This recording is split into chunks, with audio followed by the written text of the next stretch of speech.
Sarah Fatiga Sako, vice-présidente du Sénat, présidente des séances, debout, tête baissée et silencieuse. Avec elle, l'ensemble des sénateurs réunis en séance plénière à la Fondation Félix Houphouët-Boigny pour la recherche de la paix de Yamoussoukro. C'est la minute de silence à la mémoire de Sidiki Diakité, ministre de l'administration du territoire et de la décentralisation. Un habitué des sessions du Sénat rappelé à Dieu le 23 octobre 2020. Après cette note de tristesse, place à quelque chose de plus gai.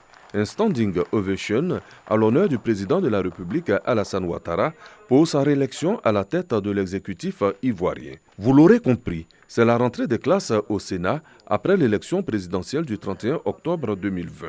Une séance plénière d'adoption de programme pour le reste de l'année. La paix en Côte d'Ivoire, une préoccupation pour les sénateurs qui saluent la rencontre entre le président de la République, Alassane Ouattara, et le président du PDCI-RDA, Henri Konan Bédié. Merci au président Alassane Ouattara et au président Bédié pour la main tendue, pour la Côte d'Ivoire.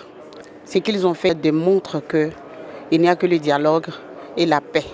La Côte d'Ivoire est une terre de paix et les deux hommes d'État l'ont prouvé hier.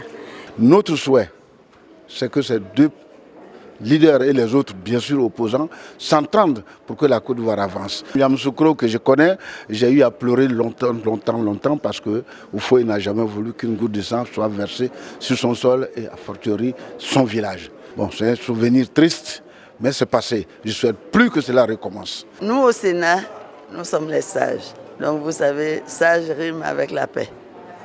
Donc nous demandons à tous nos concitoyens, surtout aux jeunes, à la jeunesse, de ne pas se sacrifier parce que l'avenir du pays appartient aux jeunes.